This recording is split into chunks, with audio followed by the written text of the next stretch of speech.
पूछा छो कथी खाए ले ना खाना नहीं छा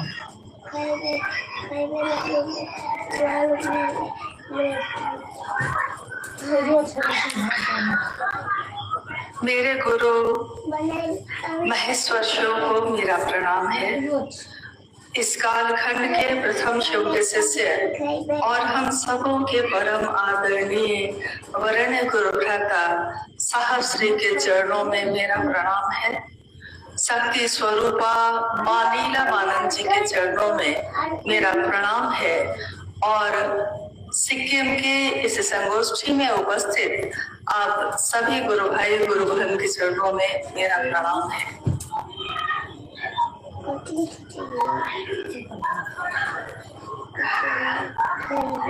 मेरे इस जीवन का सौभाग्य है कि अपने गुरु शिव की बात करने के लिए यहाँ भी आने का सौभाग्य प्राप्त हुआ, मौका मिला है। कारण कोई भी हो, तरीका कोई भी हो, अगर उसमें शिव की बात होती है, महादेव की बात होती है, तो वो हमारे जीवन में उन्नयन लाता है, हमारे जीवन को उन्मुख करता है शिव की ओर। जीवन को, हमारे मन को पूरी तरह शिवोन्मुख करने का काम करता है। आज इस सिक्किम राज्य में जहाँ हम आप बैठे हैं, लगभग 2010-11 से जो महादेव की बात शुरू हुई है और आज 2025 में हम लोग बैठे हैं, इतने वर्षों में कोई 1, 2, 3, 5, 10 इस तरह की संख्या में शिव के शिष्य बने और आज आप ही देखिए कि क्या स्थिति है। एक हॉल में एक छोटी सी बैठक में भी जगह नहीं मिल पा रही है, लोग दिक्कत में बैठे हैं। और हम लोगों ने तो सोचा था, यही सच्चाई यही है कि सोचा यही था कि शायद कुछ ही लोग होंगे, लेकिन आने के बाद दिख रहा है कि इन बीच के वर्षों में महादेव की बात इतनी ज्यादा व्यापक हुई है, इतना प्रसार हुआ है उसका कि जिसकी कोई सीमा नहीं है। हर सीमा तोड़कर राज्य की सीमा, जिला की सीमा, देश की सीमा, सारे बंधन टूटते चले गए हैं और लोग महादेव की तरफ उन्मुख होकर चल रहे हैं। आपने अभी आज के इस कार्यक्रम में शिव गुरु हैं, हम उनके शिष्य हैं, इसके बारे में सुना। शिव को गुरु बनाने में 3 सूत्र कैसे मददगार होते हैं, इसके बारे में सुना है। इन 3 सूत्रों को देने वाले कौन हैं? ये कौन है साहब, ये कौन है माँ नीलामानंद, हमारी दीदी, और क्या है ये शिव की शिष्यता? इसका रास्ता कहाँ से होकर जाता है, इसकी मंजिल क्या है?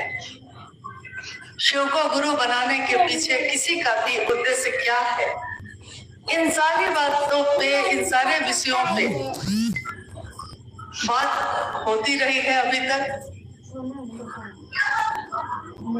लेकिन आज की इस बात को शुरू करने से पहले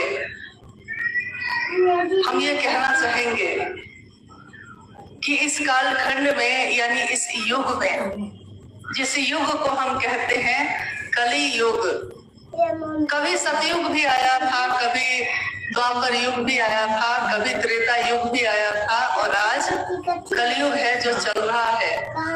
आने वाले समय में युग बदलते हैं, लेकिन कोई ऐसा आता है इस कालखंड में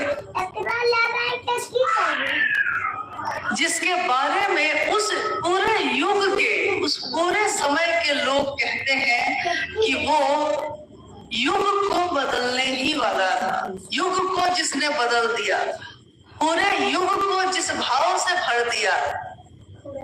सतयुग की अलग कहानी है, द्वापर युग की अलग कहानी है, त्रेता युग की अलग कहानी है, और कलयुग की ये कहानी है कि इस युग में एक शिव के शिष्य का जन्म हुआ। हमारे आपके साथ ही अनेक लोग रहते हैं, जीते हैं, हम प्रतिदिन उन लोगों को देखते हैं, लेकिन किसका मन उस शिव से कैसा जुड़ा है हम नहीं जान पाते। हम उनके साथ ही रहते हैं, लेकिन उनकी चेतना का, उस चैतन्य का दर्शन नहीं कर पाते। ऐसे ही जब दुनिया में ऐसे लोग आते हैं तो उस समय वो लोगों को संदेश देते देते थक जाते हैं। ज्यादातर लोग उनकी बात को नहीं सुनते। आपने अनेक जगहों पे देखा होगा भगवान बुद्ध की आज मूर्ति है, भगवान बुद्ध को मानने वाले लोग हैं, लेकिन एक समय ऐसा था जब भगवान बुद्ध जो राजा के बेटे थे, जब वो ज्ञान की खोज में निकले तो कोई उनके साथ नहीं था, न उनका महल, न उनके माता पिता, क्योंकि ज्ञान पे चलने का रास्ता अकेला होता है, शुरुआत अकेले से ही होती है। और उस समय किसी ने उनके बात पे विश्वास नहीं किया। एक ऐसा समय आया जब सम्यक ज्ञान भी हुआ। सम्यक ज्ञान यानी पूरी की पूरी समझ हो जाना इस जीवन की, कहाँ से आए हैं, कहाँ को जाएंगे, और इस जीवन में जो आए हैं इसका उद्देश्य क्या है, क्यों इंसान का जीवन मिला, क्यों इंसान का शरीर मिला। और जब वो शरीर उनका नश्वर है तो शरीर खत्म होगा, चीजें अगर बनी है तो एक दिन वो खत्म होंगी, काल जब लागू हुआ है तो एक दिन काल पूरा होगा। कोई भी चीज जो जगत में बनती है, जब जन्म की तिथि होती है तो उस शरीर की मृत्यु की तिथि भी उसी समय तय होती है, लेकिन उस चेतना की नहीं, उस चैतन्य की नहीं, जो सूक्ष्म है और जो इस शरीर के बंधन में रहता नहीं। शरीर बदलते हैं लेकिन वो जीवात्मा हजारों हजार साल उम्र होती है उसकी, हजारों हजार साल तक उसका जीवन चलता रहता है। उस शरीर का अंत हो सकता है, उस जीवात्मा का नहीं।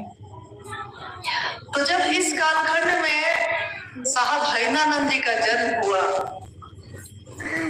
अब हम जब बोल रहे हैं इस बात को, उससे पहले आपसे जानना चाहते हैं कि जिनके कहने से हमने शिव को गुरु माना, ये कौन है, कहाँ हुआ इनका जन्म, क्या आप जानते हैं? क्या साहब हैनानंद जी का जन्म किस तारीख को हुआ, कहाँ हुआ? आप में से कोई जानते हैं? कोई नहीं जानते? एक दो हाथ। शिव चर्चा की तो धूम मची हुई है, हर कुछ दिन में सुनते हैं अमुक आदमी आया, क्या समझा के चला गया, लेकिन जिसने शिव के लिए समझाया, क्या हम उनके बारे में जानते हैं? 31 अक्टूबर सन 1948 भारत आजाद हुआ था सन 1947 में, और उसके अगले वर्ष में सन 1948 में 31 अक्टूबर को साहब श्री का जन्म हुआ। जिला था बिहार राज्य का जिला सिवान, और गांव का नाम था अमलोली। और जिस घर में उनका जन्म हुआ उस दिन, कभी कभी आपने देखा होगा कि एक ही दिन में 2 तिथि हो जाती है, कभी कभी तिथि खंडित हो जाती है। एक ही दिन में अष्टमी भी पड़ गया है और नवमी भी आ गया है। उस दिन भी ऐसा ही कुछ हुआ, अंधेरी रात थी और सुबह में जन्म हुआ है, तिथि खंडित हो गई और शाम में दीपावली मनाई गई। तो एक ऐसे शिव के अंश का जन्म हुआ कि जन्म होने के बाद तिथि भी बदल गई, और दीपावली के रूप में उस शाम सब घरों में दिए जले। ये दिए जो जलते हैं ये दिखते हैं मिट्टी के, चांदी के, लेकिन आपने देखा होगा कि चांदी का दिया भी होता है, सोने का दिया भी होता है, मिट्टी का दिया भी होता है, और अब तो देखते हैं कि गोबर से भी दिए बनते हैं। दिए अलग अलग हो सकते हैं, लेकिन उन दियों की रोशनी वो अलग नहीं होती है, वो एक ही होती है। रोशनी जिससे प्रकाश होता है, जिससे सारे अंधेरे दूर हो जाते हैं। उस समय कोई नहीं जान सका, प्रतिदिन इतने बच्चों का जन्म होता है, कौन जानता है कौन बच्चा आगे जाकर क्या करेगा। लेकिन उस दिन साहब के पिताजी डॉक्टर विश्वनाथ प्रसाद सिंह और साहब की माताजी राधा देवी, इनके घर में पहली संतान का जन्म हुआ। अपने भाई बहनों में सबसे बड़े साहब हरेंद्रानंद जी के जीवन में और भी भाई बहन हुए। साहब सबसे बड़े पुत्र हुए, उसके बाद 2 बहन हैं और उनसे छोटे एक भाई हैं, उनका नाम है हरानंद, जो दिल्ली में चीफ सिक्योरिटी कमिश्नर हैं। और साहब के बारे में अभी भी मैंने कितनी जगह पर पूछा कि क्या आप जानते हैं कि साहब ने अपने लौकिक जीवन को चलाने के लिए क्या काम किया। क्योंकि अध्यात्म या धर्म या शिव उनका पेशा नहीं है, शिव उनका जीवन है। शिव को कमाने का जरिया नहीं बनाया उन्होंने, शिव को बेचा नहीं उन्होंने, शिव के लिए अपना जीवन दिया है। लेकिन अपने जीवन को चलाने के लिए हर इंसान को कुछ काम करने पड़ते हैं। बहुत लोग ये भी नहीं बता पाते कि वो अपने जीवन में क्या करते थे। तो थोड़े समय में ही, लेकिन आइए हम लोग उनके बारे में जानते हैं, जिनके कारण शिव मेरे और आपके गुरु हुए हैं। उनके जन्म के बाद जब हमारे बच्चे जब खेलते हैं तो बच्चे तो क्या खेलते हैं, लूडो, कबड्डी, छुपा छुपाई, फिल्म देखते हैं, गाने गाते हैं, बच्चे तो यही करते हैं। लेकिन बच्चे हरिंद्रानंद जी उस समय भी अपने साथी बच्चों को बैठाकर यही कहते, आंख बंद करके यही कहते रहते कि देखो मैं अभी मंत्र जप रहा हूं और अभी सोने का जहाज आएगा, देखना अभी आ ही रहा है। सब बच्चे आश्चर्य और भय से आंख बंद करके बैठ जाते थे और इंतजार करते थे कि वो सोने का जहाज आ रहा है कि नहीं आ रहा है, और ये हंसने लगते। तस्वीर जो लगी रहती घर में महादेव की कागज पे, उस कागज की तस्वीर पे जब वो सुनते कि ये महादेव है, भगवान है, तो वो साइफन से, यानी जो पाइप होता है पानी का, उस पाइप से उस तस्वीर पे पानी डालकर देखते कि महादेव है, ये भगवान है। तब तो ये कागज गलेगा नहीं, लेकिन पानी पड़ने के बाद वो कागज गल जाता था। और साहब कहते हैं कि क्यों गला, महादेव तो भगवान है। इस तरह की कितनी बातें, ये फूल खिलते क्यों है, मुरझाते क्यों है, आदमी आता है चला क्यों जाता है, क्यों हमारे जीवन में हम चाहते हैं सुख दुख क्यों आता है, इस तरह की अनेक बातें उस बाल मन में घूम रही थी। अभी जब ये बच्चे चारों बैठे हुए हैं और बजा रहे थे इसको, तो भैया ने कहा कि चारों बच्चे एक ही धुन में बजा रहे हैं।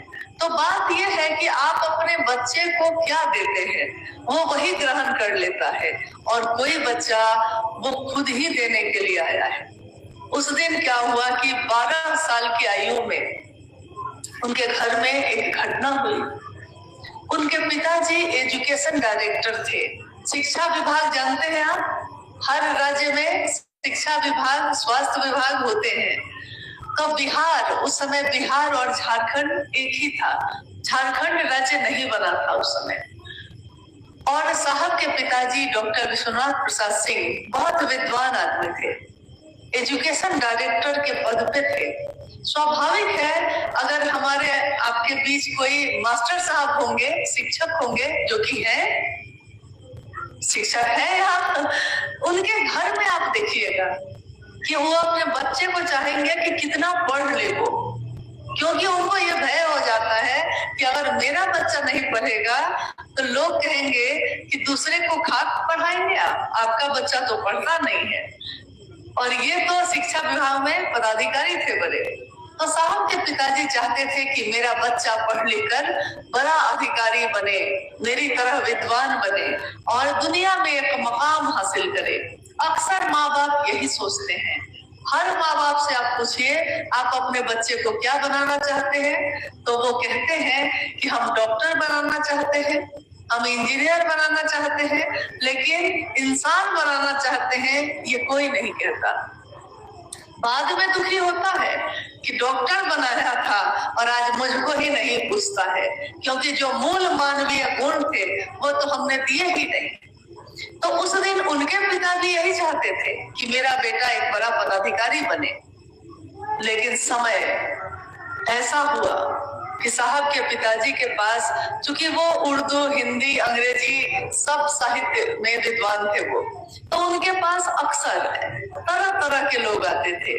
और एक दिन एक शिक्षक जो आए हुए थे, लेकिन वो कुछ तंत्र मंत्र जानते थे, और बालक 12 साल के बालक हरिंद्रानंद जी जब सरस्वती पूजा के दिन अपने पिता के चैम्बर में जा ही रहे थे इस बात के लिए कि सरस्वती पूजा के लिए स्कूल में पैसा जमा करना है, पिताजी आप दे दीजिए, तो उन्होंने देखा कि मेरे पिता के सामने एक व्यक्ति बैठे हैं और वो अपनी बाईं बांह पे कागज को रगड़ रहे हैं।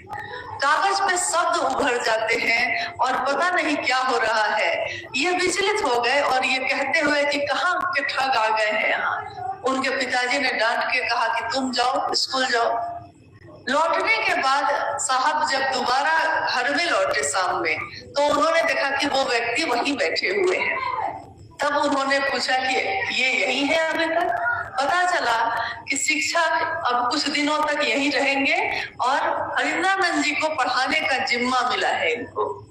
और साहब ने अब, छोटी सी एक घटना है और बार बार इसको हम लोग इसलिए दोहराते हैं, इसलिए बताते हैं ताकि हम समझ सके, जान सके कि क्यों उनका जीवन पूरी तरह महादेव की तरफ मुड़ गया, क्या हुआ था उस समय ऐसा। तो उस शिक्षक ने बच्चे से, हरिंद्रानंद जी से कहा, बउआ खरीका लाइए। खरीका, खाना खा के बैठे थे तो दांत साफ करने के लिए हम लोग के घरों में नीम के या लकड़ी के खरीके का प्रयोग होता है। तो उन्होंने कहा कि बउआ खरीका लाइए। साहब को लगा, 12 साल के थे, लेकिन लगा कि मुझसे खरीका मांग रहे हैं, मैं क्यों दूंगा। लेकिन फिर मांगा उन्होंने, तो इन्होंने जानबूझकर नारियल का झाड़ू जो रखा हुआ था आंगन साफ करने के लिए, उस झाड़ू में से एक तिनका तोड़ा और जाकर मास्टर साहब को दे दिया। मास्टर ने देख लिया कि बच्चा जानबूझकर मेरे साथ अपमान कर रहा है, मेरा जानबूझ के मुझको तंग कर रहा है। तो उन्होंने उस खरीके को जोर से ऐसे पटका। जैसे ही खरीका पटका गया धरती पे, और वो हरिंद्रानंद जी देख रहे हैं, 12 साल की आयु है, देख रहे हैं कि ये खरीका धरती पे गिरते ही सांप बनकर चलने लगा। तो 12 साल की आयु थी और अचानक ये घटना जो हुई, ये चीख पड़े और चीखे ऐसे कि मास्टर साहब के ऊपर ही कूद गए। मास्टर साहब भी घबरा गए। उन्होंने कहा, बउआ कुछ नहीं, कुछ ना भइल बा, सब ठीक बा, सब ठीक बा। और फिर उन्होंने देखा तो अब कहीं सांप नहीं था, खरीका था। अब इनके मन में ये बात हुई, ये जो आपने किया ये क्या है। मास्टर साहब ने कहा, ये चमत्कार है, ये चमत्कार होते हैं ऐसे। अब साहब ने कहा कि मुझको चमत्कार सीखना है। मुझे चमत्कार सीखने के लिए थे। धीरे धीरे उन्होंने इस क्रम में, जब उनके पिता को पता चला कि मास्टर साहब पढ़ा नहीं रहे हैं, ये दूसरी ही पढ़ाई चल रही है, तो उन्होंने मास्टर साहब को ससम्मान अपने घर से विदा कर दिया। अब इस बच्चे को, इसके मन में एक खोज पैदा हुई कि हमको सीखना है क्या, अलौकिक दुनिया क्या होती है। ये दुनिया जो दिख रही है वो तो मुझको दिख रही है, लेकिन वो दुनिया जो दिख नहीं रही है उस तक जाने का रास्ता क्या है। तो इस क्रम में कभी शमशान गए, कभी अघोरी को गुरु माना, कभी किसी कपालिक को, कपालिक जो शमशान साधना में कपाल साधना करते हैं। कपाल मतलब होता है खोपड़ी की साधना। दिन में भी अगर आपको कह दिया जाए कि शमशान के बगल से जाइए, तो शायद आप किसी का साथ चाहिएगा या रास्ता बदल लीजिएगा। लेकिन उस अवस्था में ये शमशान साधना के लिए जाते रहे। इनके माता पिता के पास शिकायत आने लगी, पड़ोसी भी शिकायत करने लगे इनकी माँ के पास। एक दिन साहब हैदरानंद जी की माँ ने कहा अपने बेटे से, बर को, चूंकि संतान में सबसे बड़े थे, तो माँ ने अपने बेटे से कहा, बर को, आपके पिता चाहते हैं कि आप पढ़ लिख कर बड़े आदमी बनिए, लेकिन आप न जाने किन लोगों की संगत में आ गए हैं और लोग कहते हैं कि आपका बेटा बर्बाद हो गया है, लोग कहते हैं कि वो अघोरी हो गया है। मुझको तकलीफ होती है, मैं चाहती हूँ कि आप पिता की बात सुनिए। और साहब ने उस समय, उस अवस्था में अपनी माँ से कहा, माँ, लोग कहते हैं कि भगवान के पास से इंसान आता है और भगवान के पास चला जाता है। हम भी तो यही कहते हैं, आप भी यही कहते होंगे कि जब किसी का जन्म होता है तो हम कहते हैं कि भगवान के पास से आया है, और जब किसी के शरीर की मौत हो जाती है तो हम कहते हैं कि भगवान के पास चला गया। और साहब हैदरानंद जी ने उस दिन अपनी माँ से कहा, माँ, लोग ऐसा कहते हैं, ये कौन है भगवान, ये दिखता क्यों नहीं है, कहाँ रहता है, कैसे मिलेगा? और लोग जब भगवान के पास से आते हैं, भगवान के पास चले जाते हैं, वो भगवान इंसान के पास क्यों नहीं आता? मैं लाऊंगा माँ, मैं भगवान को इंसान के पास लाऊंगा। और उनकी माँ उनका चेहरा ही देखती रह गई। इस बात का जिक्र किया है साहब के जीवन की घटना में, आप अगर कभी पढ़ेंगे उसमें ये घटना लिखी गई है। धीरे धीरे एक तरफ वो पढ़ते भी रहे, पढ़ाई भी करते रहे, और एक तरफ ये साधनाएं भी चलती रही, गुरु पे गुरु बदलते रहे, जीवन आगे बढ़ता रहा। और एक समय ऐसा आया जब वो कॉलेज में गए, कॉलेज की पढ़ाई करके लॉ पढ़ने के लिए पटना लॉ कॉलेज में गए। पटना लॉ कॉलेज में जब वो पढ़ रहे थे तो नजदीक में जो भी शमशान होता उसमें रात्रि में वो शमशान साधना के लिए जाया करते थे। अभी आपने सुना है कि आरा जिला के गांगी शमशान में वो शाम के शाम पटना से ट्रेन पकड़ के वहां जाते, रात भर साधना करते और सुबह में फिर पटना वापस आ जाते। इस क्रम में एक रात ऐसा हुआ, नवंबर का महीना था और सर्द रात थी। अब तो नवंबर में भी कभी कभी गर्मी आती है, लेकिन ये साल था सन 1974 का। इससे 2 वर्ष पूर्व सन 1972 में साहब ने शिव को गुरु कब माना है, आप जानते हैं? नहीं, सन 1972 में राजमणि नीलम आनंद जी के साथ उनका विवाह हुआ। ये राजमणि नीलम आनंद, ये माँ नीलम आनंद, ये दीदी जिनको हम कहते हैं, जिनकी तस्वीर है यहाँ, ये कौन है? हम में से बहुत लोग अभी भी इस बात को नहीं जानते, क्योंकि कोई ऐसे लोग जो जानते हैं बताते भी नहीं है। हर व्यक्ति ये बताना चाहता है कि मैं कौन हूँ, मुझको जानो, मैं कौन हूँ, मेरे पीछे चलो, लेकिन अक्सर ज्यादातर लोग ये नहीं बताते कि किनके कारण शिव मेरे आपके गुरु हुए हैं। पलामू अब झारखंड में है, पलामू जिला। पलामू में एक जगह है मनातूगढ़। गढ़ मतलब कि स्पष्ट है, गढ़ उस जगह को कहते हैं जो किला जैसा मकान होता है, किला, फोर्ट। मनातूगढ़ में उस समय जिस परिवार में इनका जन्म हुआ था, माँ नीलम आनंद जी का, माँ नीलम आनंद जी का जन्म हुआ 27 जुलाई सन 1952 में। मनातूगढ़ के उस घर में, जो घर छोटा सा नहीं था, वो 7 आंगन का एक बहुत बड़ा किले नुमा घर था। उसका नाम ही उस जगह पे रखा गया मनातूगढ़। जब जन्म हुआ था, नाग पंचमी का व्रत होता है, जानते हैं? नाग पंचमी में नाग की पूजा होती है, और जिस दिन उनका जन्म हुआ उस दिन तिथि थी नाग पंचमी की। तो नाग पंचमी में जन्म के समय जब बच्ची को बिस्तर पे रखा गया। मां नीलम आनंद जी के पिताजी का नाम है महुआर जगदीश्वर जीत सिंह। आप में से सबके हाथ में मोबाइल होगा। मोबाइल तो अब सबके हाथ में रहता है, और कुछ भी खोजना हो तो अब मन से हम नहीं खोजते, गूगल पे ही खोजते हैं। तो कभी भी अगर आप इस नाम को गूगल पे टाइप करिएगा, महुआर जगदीश्वर जीत सिंह, तो बीबीसी न्यूज, जो उस समय बीबीसी से लोग गए थे मनातूगढ़ उनका इंटरव्यू लेने, उस समय उनकी तूती बोलती थी। और उनके बारे में गूगल पे आज भी आप देख सकते हैं। यहाँ तक कि लोगों ने तो भ्रम फैला दिया था कि इनके घर में तेंदुआ पाला जाता था। सही है कि उस आंगन में तेंदुआ भी पाला जाता था। हिरन, तेंदुआ, इस तरह के सारे जानवर आंगन में घूमते रहते थे।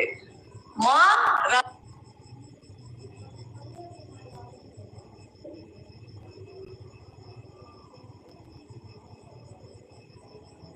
राजमणि नीलम आनंद जी के घर में, और उस परिवार की बेटी जिसके आंगन में 100 से ज्यादा नौकर काम करते थे, तो क्या रईसी रही होगी, सोच लीजिए।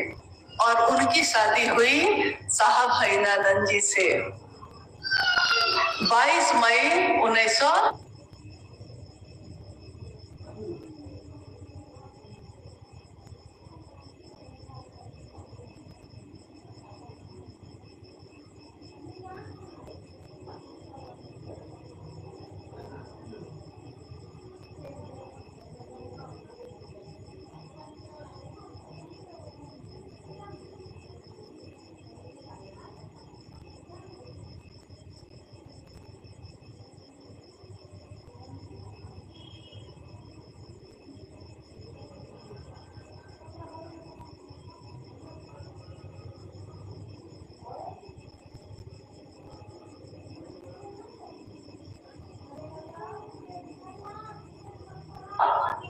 को मनातूगढ़ में साहब उस समय कानून की पढ़ाई कर रहे थे, लेकिन शमशान साधना चल रही थी। लोग कहते हैं कि अक्सर शादी होने के बाद जब पत्नी आती है तो पति जो चाहता है उसमें कुछ ना कुछ बाधा आ जाती है। लेकिन साहब हईनानंद जी के जीवन में एक ऐसी सत्ता आई, पत्नी के रूप में, अर्धांगिनी के रूप में। उनकी पत्नी जो आई,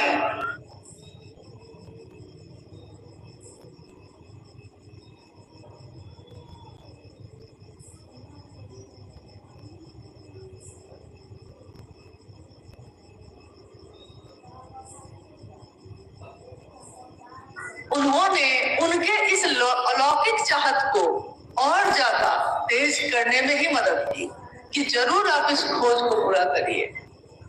साथ दिया।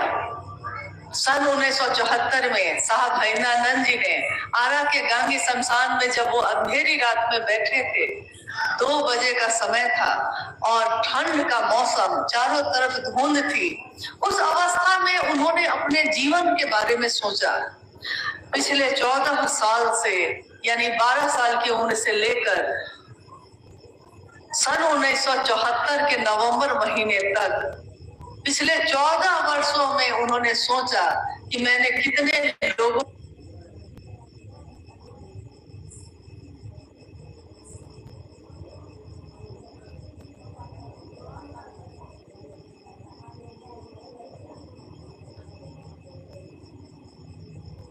को अपना गुरु बनाया और सब पे विश्वास किया।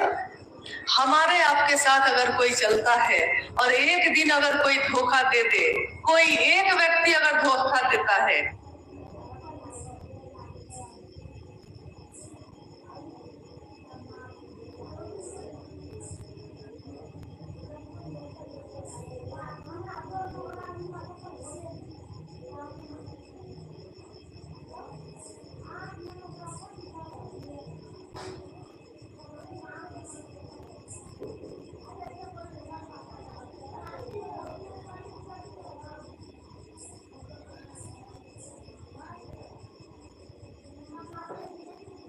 तो हमारा विश्वास सब पर से टूट जाता है।